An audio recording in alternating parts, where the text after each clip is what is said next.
বিসমিল্লাহির রহমানির রহিম। আলহামদুলিল্লাহ আলহামদুলিল্লাহি ওয়া কাফা ওয়া সালামুন আলা ইবাদিহিল্লাযীনা ইসতাফা। আম্মা বা'দু فقد قال الله تعالى في كلامه المجيد والفرقان الحميد. بسم الله الرحمن الرحيم. سبحان الذي أسرى بعبده ليلا من المسجد الحرام إلى المسجد الأقصى الذي باركنا حوله بنوريه من آياتنا إنه هو السميع العليم. وقال النبي صلى الله تعالى عليه وسلم الصلاة معراج المؤمنين. وقال تعالى أيضا في شان حبيبه إن الله وملائكته يصلون على النبي يا أيها الذين آمنوا صلوا عليه وسلموا تسليما. درود اللهم صل وسلم وبارك على عبدك رسولك الكريم رحمة للعالمين وعلى آله وصحبه وذريته وصحبه أولياء أمتي أجمعين كما صليت سلمت وباركت وأنعمت على سيدنا إبراهيم وعلى آل سيدنا إبراهيم إنك حميد مجيد. দরুদ আমরা যে পড়ছি, দরুদে আল্লাহ রসুলের প্রতি ভক্তি এবং মহব্বতের সাথে পড়তে হয়। দরুদ যে যত মহব্বতের সাথে পড়বে আল্লাহ পাক রব্বুল আলামিন তাকে তার প্রতি ভক্তি এবং শ্রদ্ধা ভালোবাসা আল্লাহ পাক প্রদান করবেন। বলুন সুবহানাল্লাহ। আল্লাহ রসুল বলেছেন যে আমার প্রতি একবার দরুদ পড়ে তার প্রতি আল্লাহ 10 বার দরুদ ভেজেন। জোরে বলুন না সুবহানাল্লাহ। এই জন্য দরুদ যদি হয় মহব্বতের সঙ্গে আমরা ভক্তি ভরে প্রাণ ভরে একটু পড়ি। আল্লাহুম্মা সাল্লি ওয়া সাল্লিম বারিক আলা আবদিকা রাসূলিল কারীম রাহমাতাল লিল আলামিন শাফিল মুদামিন সাইয়্যিদিনা মাওলানা নবিয়ানা মুহাম্মদ ওয়া আলা আলিহি وأولاده وذريته وزوجه وصحبه وأولياء أمتي أجمعين كما صليت وسلمت وباركت ورحمت على سيدنا إبراهيم وعلى آل سيدنا إبراهيم إنك حميد مجيد.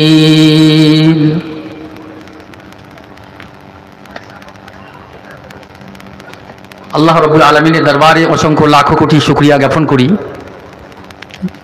যিনি আমাদেরকে এমন একটি মজলিস, কোরআনী এবং নুরানি মজলিসে বসার এবং আসার আমাদের সৌভাগ্য দান করেছেন। এর জন্য আল্লাহ রাব্বুল আলামিনের দরবারে কৃতজ্ঞতা প্রকাশ করি। সকলে আমরা জোরে সোরে বলি আলহামদুলিল্লাহ। বিশ্বনবী সরকারে দো আলম হুজুরে পাক সাল্লাল্লাহু আলাইহি ওয়াসাল্লাম তার দরবারে মাজাহারে আধারে অসংখ্য লাখো কোটি দরুদ এবং সালাম বর্ষিত হোক। সকলে বলি সাল্লাল্লাহু আলাইহি ওয়াসাল্লাম। আমার বাবাজি ভাইরা, ওয়াজ নসিহত আল্লাহ ঘরে বহু শুনছেন, শুনতে থাকবেন। মাশাআল্লাহ, ওয়াজ নসিহতের শোনার আজ অভাবও নেই। শুধু আমাদের একটা মাত্র অভাব, সেটাই হলো আমল করা। এই আমল যদি আমরা বাস্তবায়ন না করতে পারি তাহলে আমাদের জীবনের কোনো মূল্য নাই, কোনো দাম নেই। তাই জামানার মুজাদ্দিদ সুফি মুফতি আজান গাছি রহমতুল্লাহ আলাইহ তিনি আমাদেরকে এই পাক পবিত্র মজলিস দিয়েছেন যে তোমরা এই মজলিসে বসো। এই মজলিসে বসলে কি হবে? যে না, এই মজলিসে বসলে ওলি আল্লাহর মজলিসে যদি আমরা বসি, আল্লাহ পাক এই ওলি আল্লাহর মজলিসের খাতিরে আল্লাহ আমাদের জীবনের গুনাহ মাফ করে দিতে পারে। এটা হলো আমাদের আশা, ইচ্ছা, আকাঙ্ক্ষা। ওলি আল্লাহর মজলিসে বসতে হবে আমাদের। আমরা এই মজলিসে বসতে পারবো না, আল্লাহকে পাবো না, কারণ আল্লাহ হলো অসীম আর আমরা হলো সসীম। যদি আল্লাহকে পেতে হয় তো একজন কামিল ওলি আল্লাহর মজলিসে বসতে হবে। সেই ওলি আল্লাহর মাধ্যম দিয়ে কামিল মুর্শিদের দোয়ার ওসিলায় আমরা আল্লাহকে পেয়ে যাব, আল্লাহকে পেয়ে যাব। এই জন্য বলেছেন যে দেখো আমরা তো গুনাহগার, এমন কোনো মানুষ নেই যে আমাদের গুনাহ হয়নি, কিন্তু এই গুনাহের একটা গুনাহ থেকে বাঁচার যে একটা পথ, গুনাহ থেকে বাঁচার যে একটা রাস্তা, আল্লাহ রসুল বলেছেন তোমরা জিকিরের মজলিসে, কোরআনের মজলিসে এসে বসে পড়ো। এই মজলিসে যদি তোমরা এসে বসো, খালেস আল্লাহর জন্যে খালেস নিয়ত অন্তঃকরণ নিয়ে যদি মজলিসে এসে বসো, তওবাও করো, আল্লাহ পাক এই মজলিসে বসার খাতিরে এবং কামিল ওলি আল্লাহর খাতিরে আল্লাহ পাক তোমাদের জীবনের গুনাহ আল্লাহ মাফ করে দিয়ে দেবে। আজকে আমরা এসেছি যে ওলি আল্লাহর মজলিস, সেটাই।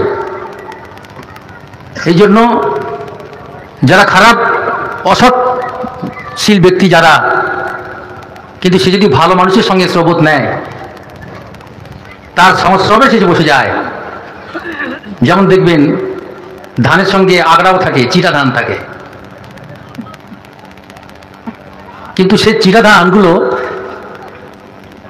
ধানের সঙ্গেও বিক্রি হয়ে যায়।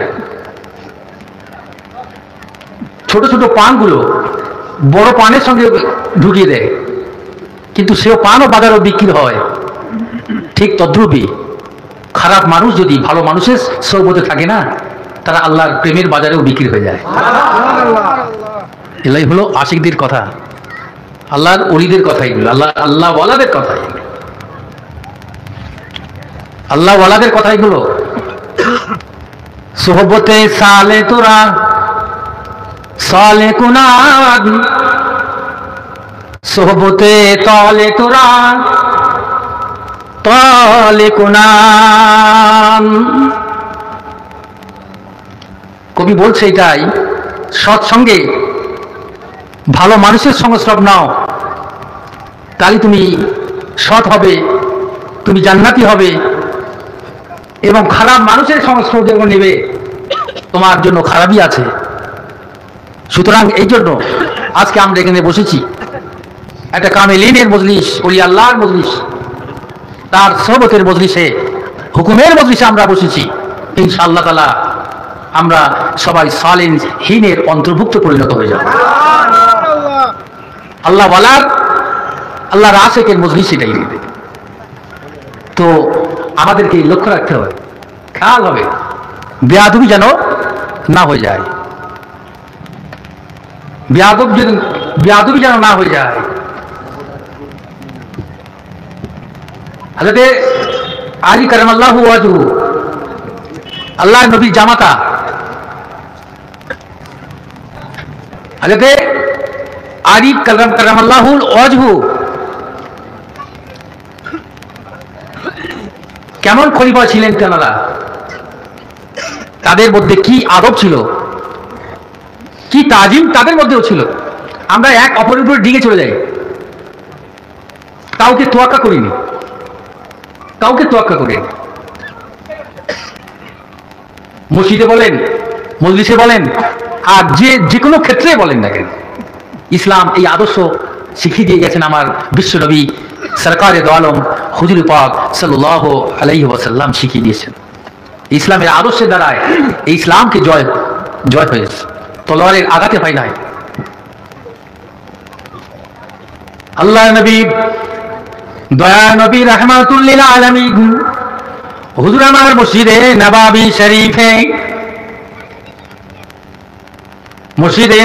আজান হয়ে গেল। আজান হয়ে যাওয়ার পরে সাহাবী হুজুররা দৌড়ে দৌড়ে ছুটে মসজিদে নবাবী শরীফের দিকে রওনা হতে লাগলেন। এমন সময় আমার নবী দয়ার নবী রাহমাতুল লিল আলামিন ইমামের জায়গাতে তিনি দাঁড়িয়ে যাবেন, টাইম হয়ে গিয়েছে, নিয়ত বাঁধবেন। হযরত আলী কারামাল্লাহু ওয়াজহু হুজুর আমার বাড়ি থেকে দৌড়ে ছুটে আসেন মসজিদে জামাতে প্রথম কাতারে নেওয়ার জন্য। কিন্তু সামনে একজন মুরব্বী সামনে দেখা যায়, দাড়িওয়ালা মুরব্বী। হুজুর আমার আস্তে আস্তে কোণে হাঁটতে লাগলেন। কেননা এই মুরব্বী যদি আমি ওভারটেক করি হয়তো সে দুঃখ পাবে, ব্যথা পেয়ে যাবে। ও বাবাজি ভাইরা, যুবকেরা, জওয়ানেরা, ইসলাম কি আদর্শ শিখিয়ে দিয়েছেন দেখেন। হযরত আলী রাদিয়াল্লাহু তাআলা আনহু আস্তে আস্তে টুকটুক করে হাঁটছেন, কিন্তু আমার দয়ার নবী রাহমাতুল লিল আলামিন মসজিদে নববী শরীফে ইমামে তিনি তাকবীর আল্লাহু আকবার শুরু হয়ে যায়। হযরত আলী আস্তে আস্তে করে হাঁটতে লাগলেন। আমি যদি ধাক্কা দিয়ে ফেলি, আমি যদি সরিয়ে দেই, সে অনেক দুঃখ পেয়ে যাবে, ব্যথা পেয়ে যাবে। না, আমি আলী তা পারবো না, ইসলাম তা বলে নাই। হযরত আলী কোনোভাবে আস্তে আস্তে করে মসজিদে নববী সব থেকে পিছনের লাইনে তিনি কাতারে দাঁড়িয়ে গেলেন। আল্লাহ নবী যখন নামাজ আল্লাহু আকবার বলে তাকবীর তাহরিমা পড়তে লাগলেন, ওই সময় আমার আল্লাহ তাআলা জানিয়ে দিলেন, এ আমার ফেরেশতা জিবরাইল, যাও এই মুহূর্তে চলে যাও, আমার হাবিবকে গিয়ে বলো নামাজটা যেন একটু দেরি করে নিয়ত করে। একটু জোরে হবে? আমরা আপনার ইমামের সে তাকবীর পড়ে ফেলেছে, নিয়ত করে ফেলেছে, আপনি বলবেন ইমাম সাহেব দেরি করেন? ক্ষমতা নাই, শক্তি নাই। কিন্তু আল্লাহর বিধান, আল্লাহর হুকুম, জিবরাইল এসে বলছে ইয়া রাসূলুল্লাহ একটু অপেক্ষা করো, আল্লাহর হুকুম হয়েছে, আপনি একটু অপেক্ষা করুন। একবার তিনি আবার দ্বিতীয়বার নিয়ত করবেন, তৃতীয়বার নিয়ত করবেন। জিবরাইল বলেন ইয়া রাসূলুল্লাহ, ইয়া হাবিবাল্লাহ, না নিয়ত করবেন না, একটু অপেক্ষা করুন। কিন্তু দেখা যায় 5 মিনিট অপেক্ষা করার পরে আল্লাহ নবী, বিশ্ব নবী আমার, দয়াল নবী আমার রাহমাতুল লিল আলামিন তিনি নিয়ত করলেন, নামাজ সমাপ্ত করলেন। সালাম ফেরার পরে দোয়া মোনাজাত শেষ করে জিবরাইল কি বলেন, ইয়া আখি জিবরাইল, ব্যাপারটা কিছু বুঝতে পারলাম না। কি ব্যাপারটা আমার? আপনি বললেন যে একটু দেরি করতে, অপেক্ষা করতে, কি ব্যাপার? এর মাঝে না সবাই বুঝতে পারবো না, আমরা, আমাদের সে জ্ঞান নেই, সে হাকিকাত নেই, আমরা কি কে জানবো? ওই সময় জিবরাইল বললেন ইয়া রাসূলুল্লাহ, ইয়া হাবিবাল্লাহ, আপনার আলী, আপনার কোন কাতারের মুসল্লি? একটু জোরে হবে। আল্লাহ নবী বললেন, আল্লাহ রাসূল জানালেন তিনি হলেন প্রথম কাতারের মুসল্লি হলো আমার আলী। ইয়া রাসূলুল্লাহ, ইয়া হাবিবাল্লাহ, আপনার আলী তো জামাতের শরীক হতে বিলম্ব হয়েছে, আপনি তাকবীর তাহরিমা বাঁধবেন। আলী কিন্তু জামাতের শরীক হয় নাই, একটা মুরব্বী তার সামনে পড়ে গিয়েছে, কিন্তু না, মুরব্বীকে ওভারটেক করে নাই, ঠেলে ফেলে দেয় নাই, সে আস্তে আস্তে করে আসছিল, মুরব্বীকে তাজিম করেছিল, মুরব্বীকে মহব্বত করেছিল। এই ইসলামের আদর্শ শেখাবার জন্য আমার আল্লাহ তাআলা আমাকে পাঠিয়ে দিয়েছে, আমার হাবিবকে গিয়ে বলো আলী জামাতে কাতারে এখন শরীক হয় না। তার জন্য একটু দেরি করার জন্য 5 মিনিট। ইসলাম এই আদর্শ আমাদেরকে শিখিয়ে দিয়েছে, যে জোরে হবে না, এই আদর্শ ইসলাম শিখিয়ে দিয়েছে। ইন্না দীনা ইনদাল্লাহিল ইসলাম। আমরা শান্তি বলি, শান্তি কামনা করো, নিশ্চয়ই আল্লাহর কাছে সর্বমনোনীত ধর্মই হলো ইসলাম। এই ইসলাম শান্তি আমরা কখন হব? যখন আমার পরিবার বর্গ, ছেলে, আমার মেয়ে, আমার স্ত্রী, আমার পরিবার বর্গ যখন সেই নামাজে ইসলামের মধ্যে প্রবেশ করবে, নামাজের প্রতিষ্ঠিত থাকবে, হকের উপরে প্রতিষ্ঠিত থাকবে, আমার পরিবারের উপরে যে একটা শান্তি থাকবে, একটা সেই পরিবেশের উপরে যে একটা পরিবেশ তৈরি হবে, সেই পরিবেশের নাম হলো ইসলাম। একটু জোরে হবে। শুধু ইসলাম বলে আমরা শুধু মুখে বললে তো হবে না, ইসলাম তো দেখাতে হবে। শান্তির পরিবেশ তখনই আমাদের হবে, তখনই আমরা শান্তির মধ্যে প্রবেশ করতে পারবো। আর আল্লাহ বলেছেন যে দিন, ইন্না দিনা, নিশ্চয়ই এই দিন ধর্ম আল্লাহর কাছে সব থেকে মনোনীয় এবং পছন্দনীয়। একটু জোরে হবে না সুবহানাল্লাহ। তাহলে ইসলাম আমাদের কাছে সব থেকে শ্রেষ্ঠ হলো আল্লাহর কাছে, সেই ইসলাম আমরা পেয়েছি। সুতরাং সেই ইসলামকে আমাদেরকে জড়িয়ে ধরে রাখতে হবে, একেবারে কামড়ে ধরে রাখতে হবে। যত রকমের সমস্যা থাক, কিন্তু না ছেড়ে দিলে হবে না, সেটাকে তোমরা আঁকড়ে ধরে রাখো, আঁকড়ে ধরে রাখো। হাত দিয়ে ফসলে যদিও যায়, দাঁত দিয়ে কামড়ে ধরে রাখো। একটু জোরে হবে না। তাহলে ইসলাম এর থেকে বিচ্যুত হওয়া যাবে না। ওয়ালা তাফাররাকু ওয়া তাসিমু বিহাবলিল্লাহি জামিআ ওয়ালা তাফাররাকু। তোমরা আমার ইসলামের রুজ্জুকে এর থেকে বিচ্যুত হও না, তাফরীক হও না, জুদা হয়ে যেও না। তোমরা কি করবে? ওয়ালা তাফাররাকু ওয়া তাসিমু বিহাবলিল্লাহি জামিআ। আল্লাহর বিধানকে আঁকড়ে ধরে রাখো, মজবুত করে ধরে রাখো। এর থেকে বিচ্ছিন্ন হও না, এর থেকে জুদা হও না, একে তাফরীক হয়ে যেও না। তাহলে সব শেষ হয়ে যাবে। ইসলাম এই আদর্শ শিখিয়েছে আমাদের। কিছুটা আদর্শ হয়তো আমরা মানতে পারিনি। শয়তান তো আমাদের মধ্যে থাকে, আমাদের বড় শয়তান আছে, সে আমাদের নিয়ন্ত্রণ করে। কিন্তু কিয়ামত পর্যন্ত থাকবেই, তার মধ্যে অনেক কিছু ঢুকিয়ে দেবে মগজে।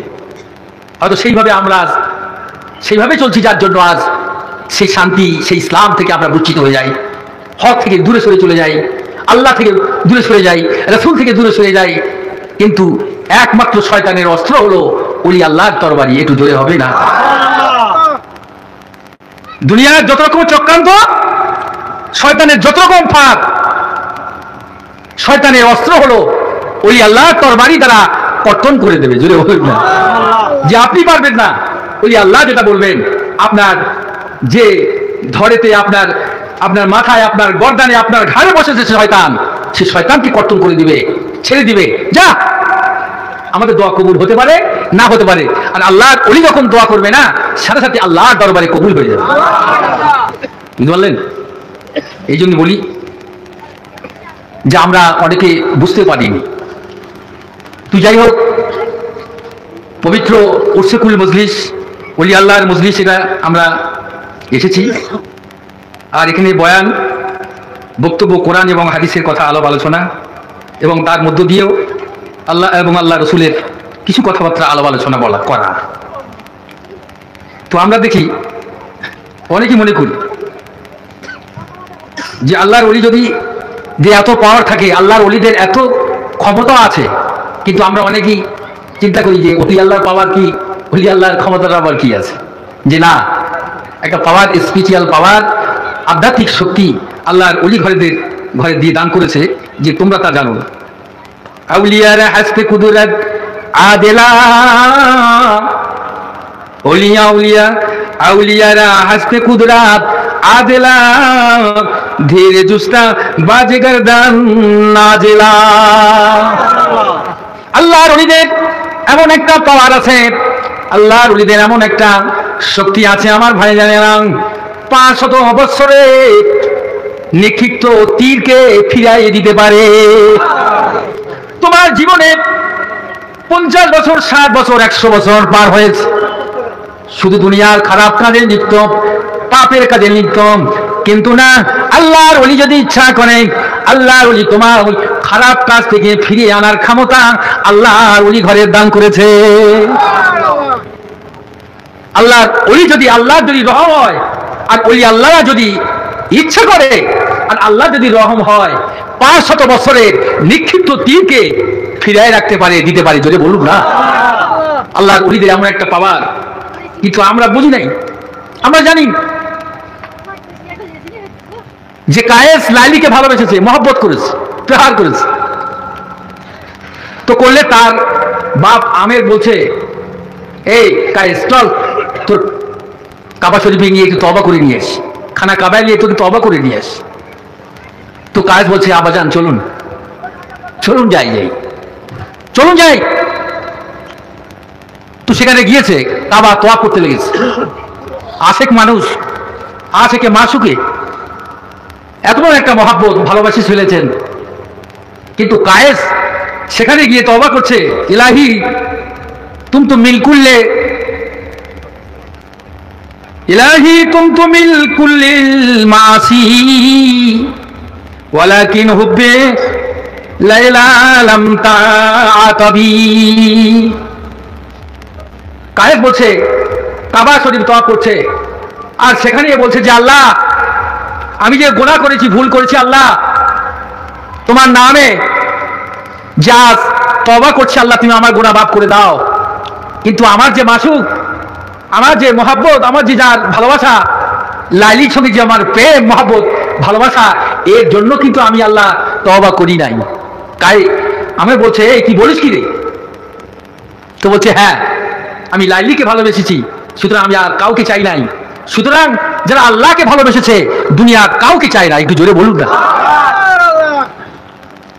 পাগল বলে বলে লোক, তাতে কোনো দুঃখ নাই, ইশকের মালা গাঁথবো গলায়, আল্লাহ রসুলের গন্ধ পায়। লোকে পাগল বলো, লোকে আমাকে যাই বলো, আমার কোনো দুঃখ নাই, আমি জানো ইশকের মালা আমি গলাতে পারি, সেই নবীর গন্ধ যেন আমি পেয়ে যাই। লোক আমাকে যাকে বাজাই বলো, আমি জানি সে আল্লাহ, আল্লাহ রসুল এবং কামেল মুর্শিদের দোয়া চাই। লোক আমাকে যাই বলুক, আল্লাহকে যেন পাই, রসুলকে পাই, এবং কামেল ওলি আল্লাহকে যেন পেয়ে যাই। একটু জোরে হবে না? একটু মহব্বতের সঙ্গে দরুদ শরীফ পড়েন। আল্লাহুম্মা সাল্লি ওয়া সাল্লিম বারিক আলা আবদিকা রাসূলিল কারীম ওয়া রাহমাতুল লিল আলামিন শাফিউল মুজলামিন সাইয়্যিদিনা মাওলানা নবিয়ানা মুহাম্মদ ওয়া আলা আলিহি ওয়া আলি বাইতিহি ওয়া আওলাদিহি ওয়া যুররিয়াতিহি ওয়া যাওয়াজিহি ওয়া সাহাবিহি ওয়া আউলিয়াই উম্মতি আজমাইন কামা সাল্লাইতা ওয়া সাল্লামতা ওয়া বারাকতা ওয়া রাহমাতা আলা সাইয়্যিদিনা ইব্রাহিম وعلى آل سيدنا إبراهيم إنك حميد مجيد। তো আমার ভাইরা, তো আমি যে কথা বলছিলাম যে আল্লাহ ওয়ালার সঙ্গ লাভ করা, কোনো মা সাদিকিনের সঙ্গী হও, তার সংস্রব নাও। কেন আল্লাহ পাক বলেছেন, ইয়া আইয়ুহাল্লাযীনা আমানুত্তাকুল্লাহ ওয়া কুনু মা'আস সাদিকিন। হে ঈমানওয়ালা বিশ্বাসীগণ, তোমরা কি করো? নেককার ওলি আল্লাহদের সঙ্গ লাভ করো, তার সংস্রব নাও, তার মজলিসে গিয়ে বসো। এটা আল্লাহর হুকুম আছে। কেন আমাদেরকে এই কথাই বললেন? কিন্তু না, এটা আমাদেরকে ভুলে যাবার নেই। হযরতে আল্লাহর ওলি, মস্ত বড় আল্লাহর ওলি জুনায়েদ বাগদাদী রাহমাতুল্লাহ আলাইহি, তার একজন মুরিদ বলতে লাগলেন যে হুজুর, আল্লাহ তো বলেছেন যে ইয়া আইয়ুহাল্লাযীনা আমানুত্তাকুল্লাহ, হে বিশ্বাসীগণ তোমরা আল্লাহকে ডরো, আল্লাহকে ভয় করো। ঠিক আছে, ভালো কথা, এইটাই তো মানলে তো হলো, এটাই মানলে তো হলো। আবার আল্লাহ পাক বলেছে, কোনু মা সাদিকিন, সালেহীনের সত্যবাদী সঙ্গী হয়ে যাও, তার সংস্রব নাও, তার মজলিসে গিয়ে বসো। এই কথাটা আমার কিন্তু বুঝে আসে না। আল্লাহ বলার উদ্দেশ্যটা কি আমি কিছুই বুঝতে পারিনি। আল্লাহর ওলি জুনায়েদ বাগদাদী ওই সময় বলেছিলেন, বাবা তুমি বুঝবে না বাবা। আল্লাহর ওলি জুনায়েদ বাগদাদী রাহমাতুল্লাহ আলাইহির পিছনে একজন খাদেম পাখার বাতাস করতে লেগেছিলেন, পাখার বাতাস করতেছিলেন। ওই সময় ওই মুরিদটার সামনে বসা। আল্লাহর ওলি বললেন, বাবা আমার পাখার বাতাসটা কি তোমার গায়ে লাগে? বলে, হুজুর হ্যাঁ আমারও গায়ে লাগতেছে। কেন লাগতেছে? বলে, হুজুর আপনার খাদেম আপনার পাখার বাতাস করছে, ওই হাওয়া আমি তো পাশেই বসে আছি, আমার গায়ে কেন লাগবে না? আল্লাহর ওলি শোয়েব জুনাইদ বাগদাদি রাহমাতুল্লাহ আলাইহি বলেছিল, বাবা শোনো শোনো, আমার মজলিসে যদি আমার পাখার বাতাসটা তোমার গায়ে যদি লাগে, কিন্তু আমার আল্লাহ তাআলা কোরআনে বলেছে, আল্লাহ তাআলা জানিয়ে দিয়েছে রে বাবা, ইন্না রাহমাতাল্লাহি কারীবুম মিনাল মুহসিনিন। নিশ্চয়ই নিশ্চয়ই আমার রহমত, আমার দয়া, আমার অনুগ্রহ মুহসিন ব্যক্তির নিকটে। জোরে হবে না? ও বাবাজিরা, যুবকেরা, জওয়ানেরা, আল্লাহর রহমত যদি তোমরা পাও, আল্লাহর রহমত যদি তোমরা নিতে চাও, তাহলে মুহসিন ব্যক্তি, নেককার আল্লাহওয়ালা ব্যক্তির কাছে বসো, আল্লাহর রহমত তোমাদের উপরে নাজেল হতে থাকবে। আল্লাহ পাক বলেছে, দেখো মুহসিন ব্যক্তির নিকটে আমার রহমত, আমার দয়া, আমার অনুগ্রহ, হ্যাঁ, তোমরাও সেই জায়গায় বসো, তোমরাও দয়া পেয়ে যাবে, দয়া পেয়ে যাবে। তোমরাই মুহসিন ব্যক্তির মজলিসে বসে তোমরাও মুহসিন ব্যক্তির অন্তর্ভুক্ত হয়ে গেলে, আল্লাহর রহমত তোমরাও পেয়ে গেলে। একটু জোরে হবে না? সুবহানাল্লাহ। আজকে মুর্শিদ আমাদেরকে সেই মজলিসও দিয়েছেন, বাবা তোমরা এই মজলিসে বসো। আজকে মজলিসে বয়ানি হুজুর দেখছিলাম বয়ান করছেন, মিরাজের বয়ান করছিলেন, যে আমাদেরকে এটা তার নির্দেশ মতো চলতে হবে। সোম মঙ্গলে বাড়ির যে রোজা রাখতে হবে, নফল ইবাদত, নফল বন্দেগী, আল্লাহর কাছে সব থেকে প্রিয় হলো নফল ইবাদত। একটু জোরে হবে না? আল্লাহর ওলিরা সব ফরজ তো দূরের কথা, সুন্নত নফল, এই নফল তারা পরিত্যাগ করে না পীর ভাই গন্ডা। এই জন্য একটা ছোট্ট একটা কথা বলে, দল এরা সুন্নত তো দূরের কথা, এরা ছাড়ে না নফল। জোরে বলুন। আল্লাহর ওলিরা তারা এই নফল ইবাদত করে আল্লাহর সান্নিধ্য পেয়েছে, আল্লাহ ওয়ালা, আল্লাহর আশিক বান্দায় পরিণত হয়েছে। বুঝতে পারলেন? তো হুজুর বললেন, বাবা মেয়েরা যে সোম মঙ্গলবার দুটো রোজা অন্তত রাখবে, চেষ্টা করবে। মেরাজ ইসরা করেছিলেন আমার নবী রাসূল, আল্লাহ নিয়েছিলেন তাকে কোথায়? যে তিনি ইসরা করেছিলেন বাইতুল, যে সুবহানাল্লাযী আসরা বিআবদিহি লাইলাম মিনাল মাসজিদিল হারাম ইলাল মাসজিদিল আকসা, মসজিদ হারাম থেকে মসজিদে আকসায় তিনি নিয়ে গেলেন এবং সেখান থেকেই আল্লাহর সাথে তাকে মেয়ারাজ করলেন। জোরে হবে না? আমার বাবাজি ভাইরা, যুবকেরা, জওয়ানেরা, তরুণেরা, এর থেকে আমাদের শিক্ষা নিতে হবে যে আমার নবী যখন মেরাজ হলেন, তিনি যখন চলে গেলেন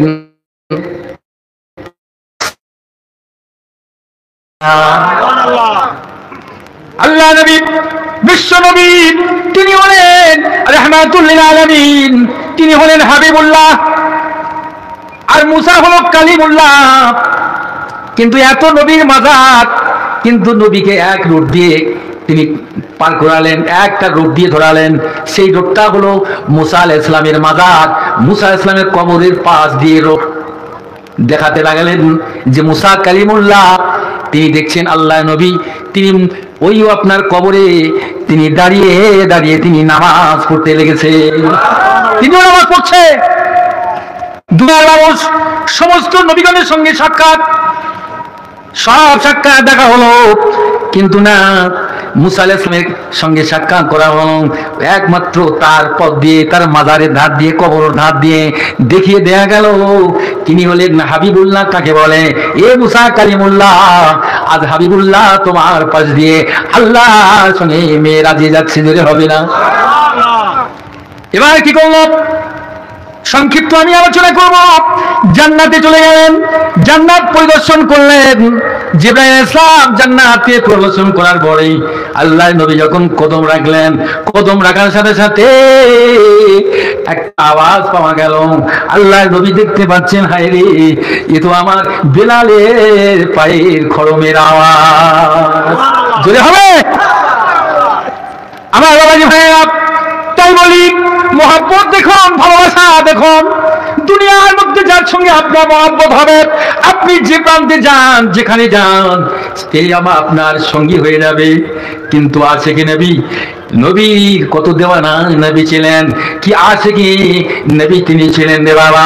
হযরত বিলাল রাদিয়াল্লাহু তাআলা আনহু মিরাজ করে বিলালকে জিজ্ঞাসা করলো, বাবা এ বিলাল তুমি বলো, আমি নবী যখন জান্নাত প্রদর্শন করি, আমি তোমার পায়ের খড়মের আওয়াজটা আমার কানে আসে, মনে হয় যেন তুমি আমার পিছু পিছু হাঁটতে লেগেছো। এ বিলাল বলো বলো, তুমি কি এমন আমল করেছো? বিলাল বলেন, ইয়া রাসূলুল্লাহ, ইয়া হাবিবাল্লাহ, বেয়াদবি মাফ করেন, আমি কিছুই আমল করতে পারি না। আমি কিছু দয়ার নবী বিশ্ব নবী হাবিবুল্লাহ একজন আশিক গোলাম হিসাবে আমার যখন ওযু থাকতো না, আমি ওযু যখন টুটে যেতাম, সাথে সাথে আমি ওযুটা পাল্টে নিতাম আর 2 রাকাত নফল নামাজ পড়ে নিতাম। কিন্তু আজ চিন্তা করতে পারেন পবিত্রতা অর্জন কাকে বলে? যখন ওযু থাকতো না, সাথে সাথে ওযু করে নিতেন, তার মানে জীবনে তিনি অপবিত্র থাকতেন না, তিনি সব সময় পাকিযোগী থাকতেন, পবিত্রতা থাকতো। ও ভাই জানেরা, আজ তিনি সঙ্গে সঙ্গে আবার নফল নামাজ পড়ে নিতেন। একটু জোরে হবে না? আজ আমার মুর্শিদ তাই বলছে, বাবা তোমরা বেশি বেশি করে নফল নামাজ পড়ো। আর কিছু মৌলভী সাহেব এসব নামাজ তো কোনো কেতাবের মধ্যে নাই, বেদের কোনো কেতাব নাই, বেরা সমস্ত রোজা রাখার কোনো নিয়ম নাই। বলুন নাউজুবিল্লাহ। মুসলমানদের কত দিকে মুসলমান আজকাল, আজকে কেউ দেবেনি, ইমানকে বরবাদ করে দেবে, ইমানকে শেষ করে দেবে।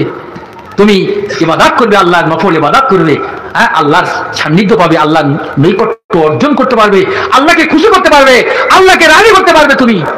তুমি আল্লাহর ইবাদত থেকে তুমি গাফিল করে দিচ্ছ। রোজা করতে হবে না, এইসব নফল নামাজ নেই, এই নামাজ পড়তে হবে না, কি আশ্চর্যের কথা। আর জামানা মুর্শিদ সুফি মুফতি আজম গাছী রাহমাতুল্লাহ আলাইহি বলছে, বাবা আমার বর্তমান হুজুর করে বলছেন যে বাবা তোমরা বেশি বেশি করে এই রাত্রে জাগ্রত হয়ে আল্লাহর মুসাল্লাতে দাঁড়িয়ে আল্লাহর ইবাদত করো, নফল ইবাদতে দাঁড়িয়ে যাও, আল্লাহর দরবারে দোয়া চাও। ওই দিনে তুমি যা চাইবে আল্লাহ তোমার সেটা কি মিলিয়ে দিয়ে দিবে। তবে তোমার নিয়তটা হলো সাচ্চা হতে হবে, জায়েজ নিয়ত হতে হবে, যেন না জায়েজ কোনো নিয়ত না হয়। আল্লাহ পাক ওয়াদা করেছে এইটাই, সে যদি রাত্রে জাগরণ করে এবং আমার দরবারে দোয়া চায়, আমি আল্লাহ পাক তার সমস্ত জামিয়া গুনাহ মাফ করে দিই, তার চাওয়া পাওয়াকে আমি আল্লাহ মিটিয়ে দিয়ে থাকি। আমার বাবাজি ভাইরা, আজকে সেই নবী আমার রাসূলকে জান্নাত প্রমোশন করা হলো, ভ্রমণ করা হলো, জাহান্নাম ভ্রমণ করা হলো। দেখছে জাহান্নামের মধ্যে অধিকাংশ মেয়ে ছেলেরা, আহা মেয়ে ছেলেরা বেশি। আল্লাহ নবী বলছে, ইয়া আখি জিবরাইল, ভাই এরা কারা এত মেয়ে ছেলে কেন? বলছে দেখো এরা 2টি কারণে, এরা বেশি সেই অবদ্ধতা বেশি করে, অবাধ্য বেশি করে, স্বামী হুকুম মানে না, আর এরা বেশি লানত করে, মানুষকে গালাগালি করে, এরা পর্দায় থাকে না, এদের হেজাব বলে কিছু থাকে না, যার জন্য অধিকাংশ নারীরা তারা জাহান্নামী। সুতরাং তারা জাহান্নামী হয়ে, তাই সাবধান হতে হবে। আজ থেকে আমাদেরকে তৈরি হতে হবে যেন আমরা স্বামী শ্বশুরকে খেদমত করতে পারি। এতো আল্লাহ রসুলও বলেছেন 5 ওয়াক্ত নামাজ আদা দিবে, রমজানের রোজা আদা দিবে এবং স্বামী শ্বশুরের খেদমত করবে। হ্যাঁ আল্লাহ চাহে 8টা জান্নাতের যে কোনো দ্বার দিয়ে আল্লাহর জান্নাতে চলে যেতে পারে। এ নারী জাতিরা, তোমরা 5 ওয়াক্ত নামাজ আদা দিবে, তোমরা 5 ওয়াক্ত নামাজ আদা দিবে, স্বামী শ্বশুরের খেদমত করো, রমজানের রোজাও রাখো এবং তোমরা পর্দার সাথে থাকো, হিজাব থাকে, হিজাবের মধ্যে থাকো। আল্লাহ চাহে 8টা জান্নাতে যে কোনো দরজা দিয়ে আল্লাহর জান্নাতে চলে যেতে পারে। আমার মুর্শিদও এই কথাও বয়ান করছে, দেখেছি ইউটিউবের মধ্য দিয়েও। কিন্তু আজ সারা বিশ্বে ছড়িয়ে দিয়ে দিচ্ছে জাহান্নাম। আমার বাবাজি ভাইরা, আল্লাহ নবী দেখছেন এক শ্রেণীর মহিলাগুলো চুল গাছের উপরে বেঁধে পাটা ঝুলিয়ে রাখা হলো। আল্লাহ নবী জিজ্ঞাসা করলেন, ইয়াং আখি জিবরাইল ভাই, এরা কারা, কি জন্য বা এরা এরকম অবস্থা? ওই সময় আল্লাহ পাক তাকে জানিয়ে দিলেন যে আমার ফেরেশতা জিবরাইল আমার হাবিবকে বলো যে এই জন্য করে তাদের চুলটা গাছের উপরে ঝুলিয়ে বাঁধায় দেওয়া হয়েছে, আর ঝুলিয়ে রাখা হয়েছে এই কারণে তাদের মাথায় কাপড় থাকতো না, হিজাব বলে কোনো পরোয়া করতো না। যার তার পরিপ্রেক্ষিতে এমন একটা শাস্তি আযাব তাকে দেওয়া হচ্ছে। আবার আল্লাহ নবীকে নিয়ে যাওয়া হলো, আবার ভ্রমণ করা হলো, আবার গিয়ে দেখে সাপগুলো হাজার হাজার সাপ মানুষগুলোকে টেনে নিয়ে যাচ্ছে। মানুষগুলো ক্লান্ত শ্রান্ত হয়ে দৌড়াচ্ছে জাহান্নামের ভিতর দিয়ে। সাপ বলে রে আর দেরি নয়, আর কোথায় যেতে পারবি না রে আয়। সাপ গিলে গিলে নেই, তার পেটের মধ্যে ঢুকে পড়ে যায়, তাদের মুখের মধ্যে ঢুকে গিয়ে পেটগুলো ফুলে বিশাল আকারে পরিণত হয়ে যায়। এমন ভাবে সাপ ফোঁস করে তাকে সবল মারতে থাকে।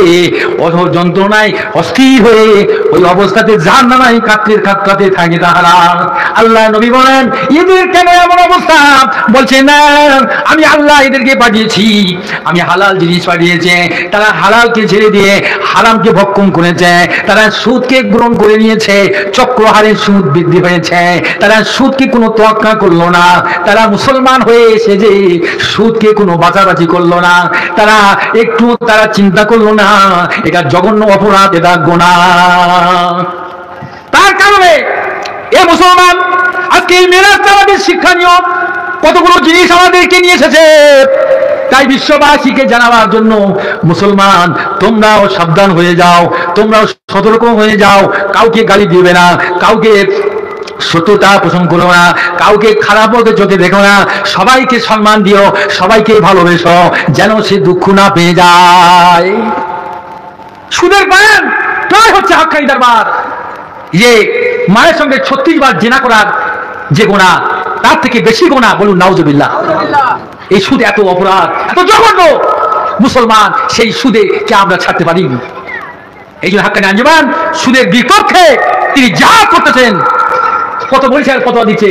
যে আমাদের দরবারে প্রশ্ন আসলো যে এত টাকা দেন না, কিন্তু মেয়ের বিয়ে হয় না, একটা বাথরুম বানাবো, একটা রাস্তা বানিয়ে দেওয়া হবে, বানাবো। বলছে যে না, যেটা আমার জন্য হারাম সেটা আমার একটা ভাইয়ের জন্য সেও হারাম, যেটা আমার জন্য হালাল আমার আরেক ভাইয়ের জন্য সেটাও হালাল। সুতরাং যেটা হারাম নিষিদ্ধ সেটা আমার জন্য নিষিদ্ধ, তারও জন্য নিষিদ্ধ। সুতরাং এটা চলবে না, এটা হারাম, এর থেকে তোমরা বিরত থাকো, এর থেকে তোমরা দূরে থাকো। কিন্তু আমরা সেই সুদকে ছাড়তে চাই না, সুদকে আঁকড়ে ধরে রাখতে। বিশাল গাড়ি বাড়ি সম্পদশালী, বিশাল জমি জায়গা করে ফেলছি, কত রকম কিছু। যখন তুমি আল্লাহর ওলির সবতে আসবে, আল্লাহর ওলির দরবারে যখন তুমি আসবে, দেখবে সব চলে যাবে আস্তে আস্তে আস্তে। হযরত হাসান বসরি রাহমাতুল্লাহ আলাইহি, মুসলমান আল্লাহর ওলি হযরত হাবিব আসবি রাহমাতুল্লাহ আলাইহি, তিনি তখন তৎকালীন তিনি একটা খুব সুদ করেছিল। বুঝতে পারলেন? খাসির কল্লা কিছু না দিতে পারলেও খাসির কল্লা আছে নিয়ে যেত, এমন অবস্থা হয়েছে। তো একদিন নদী পারাপার হচ্ছে, নদী পারাপার হতে হতে হাসান বসরি রাহমাতুল্লাহ আলাইহি তাকে দেখছে, তার দিকে তাকাচ্ছে। হাবিব আজি বলছে, হাসান বসরি তোর খুব লোভ হচ্ছে না, আমার টাকা থেকে তোর খুব লোভ হচ্ছে না। দেখো হাবিব আজমি রহমতুল্লাহ আলাইহি হাসান বসরি রহমতুল্লাহ আলাইহি কি বলছে, তিনি যে মুসলমান আল্লাহর ওলি, সেও তার জ্ঞান নেই, সে শিক্ষাও তো নেই, তখন সে সুদের মধ্যে বিমূঢ় হয়ে পড়ে রয়েছে। তো বলছে দেখ তুই মনে মনে করছে হারে, কিন্তু হাসান বসরি রহমতুল্লাহ আলাইহি তার প্রতি নজর পড়ে গেছে। জোরে বলুন না। আল্লাহর ওলিদের যদি নজর একবার মিল পড়ে যায়, আল্লাহর ওলিদের নজর যদি একবার পড়ে যায়, এমনি কথা বলে না লটারি কেটেছে, যদি একবার ভাগ্যে লেগে যায়, তা ঠিক তদ্রুপই সে কোটি টাকা পাবে যদি লেগে যায়।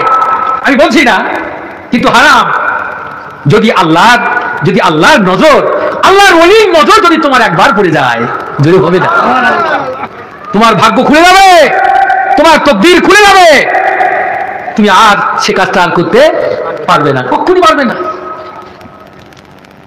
তো হাসান বসরি রাহমাতুল্লাহ আলাইহি নজরটা যখন হাবিবের দিকে পড়ে গেল, ও বাবাজি ভাইরা, যুবকেরা, জওয়ানেরা, তরুণেরা, পর্দানিশেরী মা বোনেরা, আল্লাহর ওলির যদি নজর যদি তোদের উপরে পড়ে যায়, তোদের ভাগ্যটা খুলে যাবে।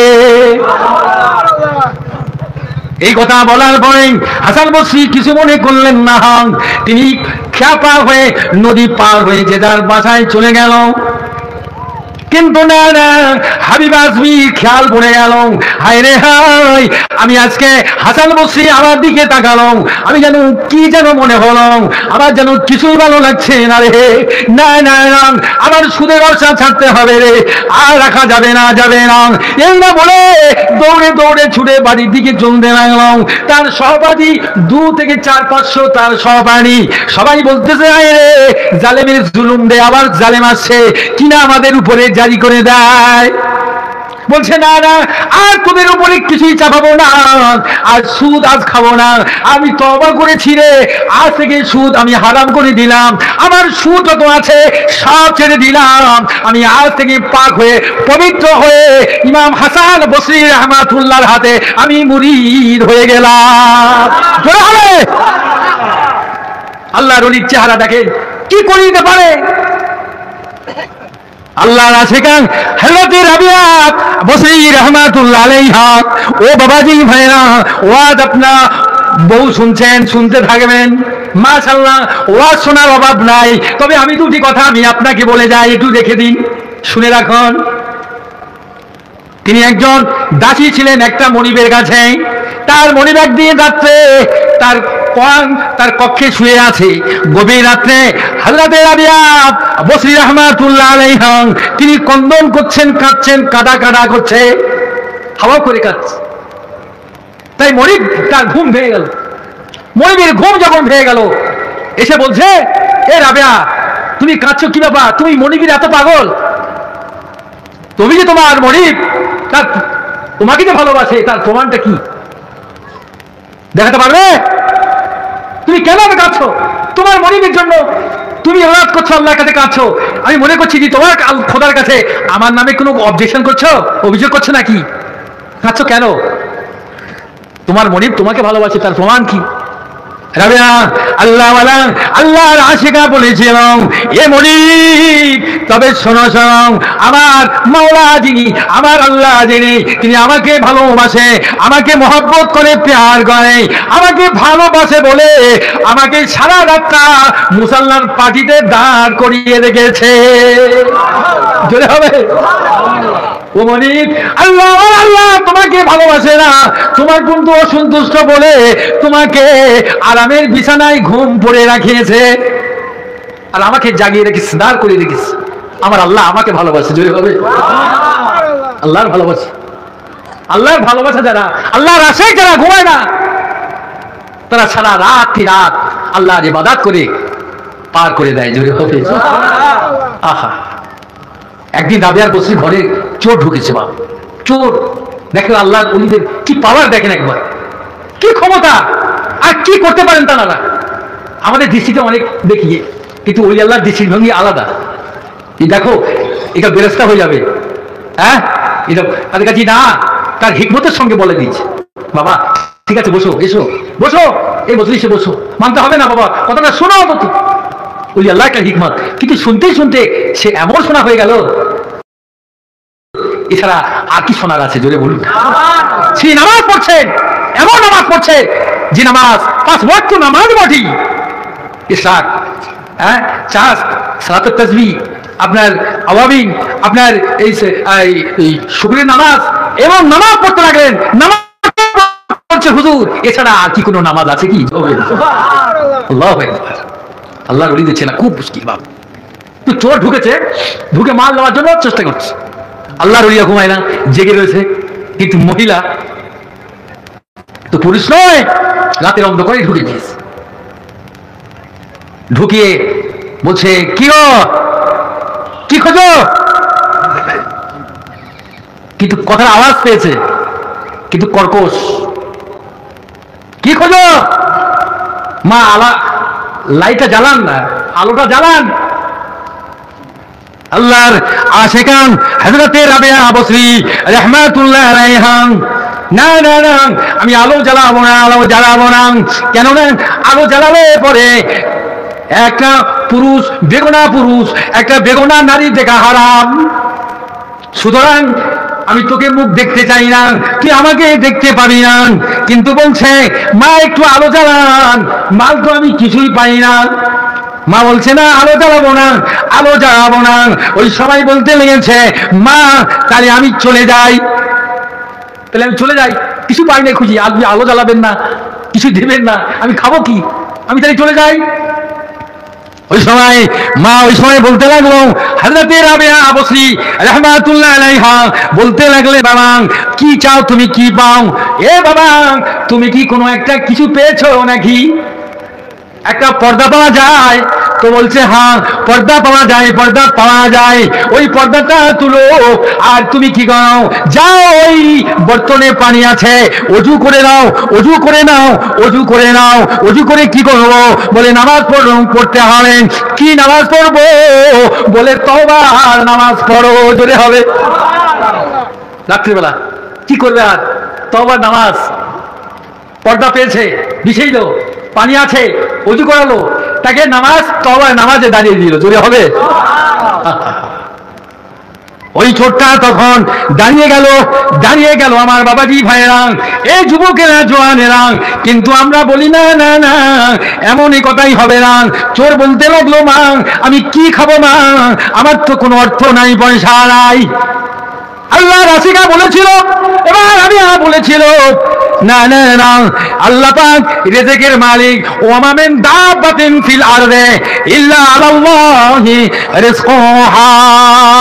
দুনিয়ায় এমন কোন চিউটি নাই, দুনিয়ায় এমন কোন প্রাণী নাই যার রিজিক আমার আল্লাহ দেন না। একটু জোরে হবে না সুবহান? রুজির মালিক কে? জোরে বলেন আল্লাহ, তিনি দেবেন। সুতরাং তোমার চিন্তা করার কোনো কারণ নেই।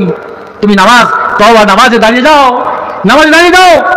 সে নামাজে দাঁড়িয়ে গেল এবং তিনি কি করলেন? আল্লাহ দরবারে দোয়া করলেন, হাসকারা বুদে হাকিরে আন্দাম ওয়াজনা চুরনা বাজাও আন্দাম।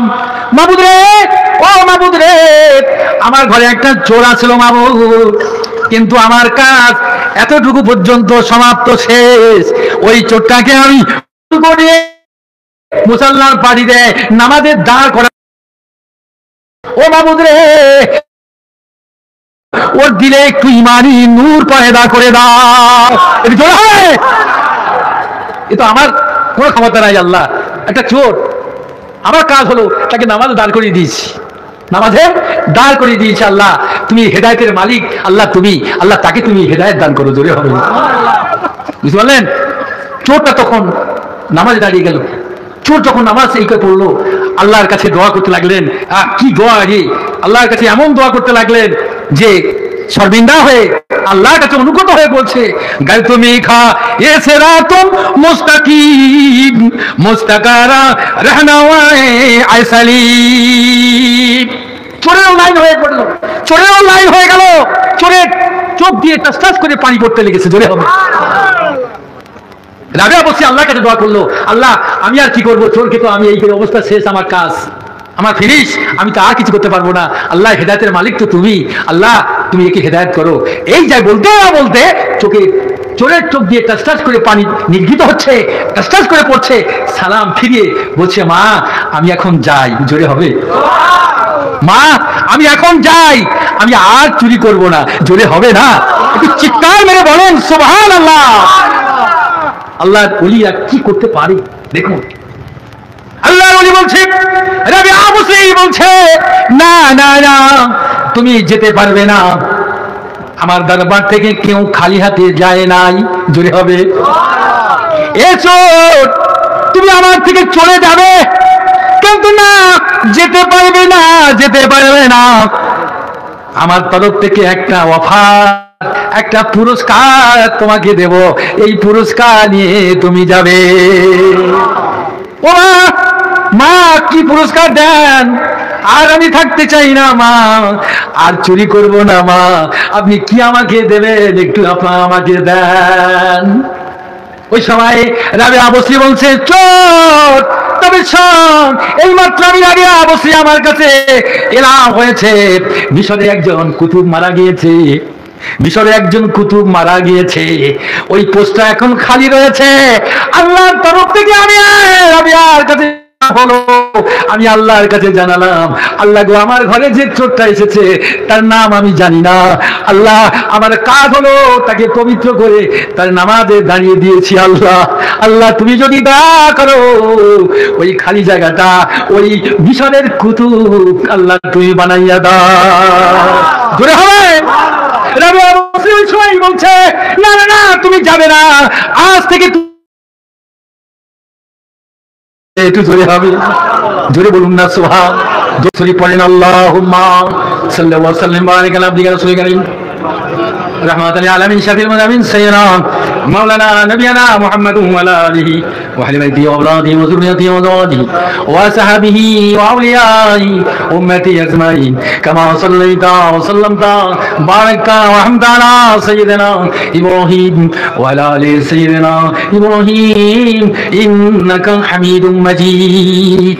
আমার বাবাজি ভাইরা, এই জন্য ওলি আল্লাহর দরবার, ওলি আল্লাহকে মানা, তার হুকুমতে চলা, এই জন্য আমার মুর্শিদ দিয়েছেন 5 ওয়াক্ত নামাজ বিনা গাজায়, এই ওজিফা কোরআনী ওজিফা হালাল রুজি এবং তাকওয়া পরহেজগারি করার আল্লাহ আমাদের সকলকে যেন দেন। সকলে জোরে বলুন আমিন।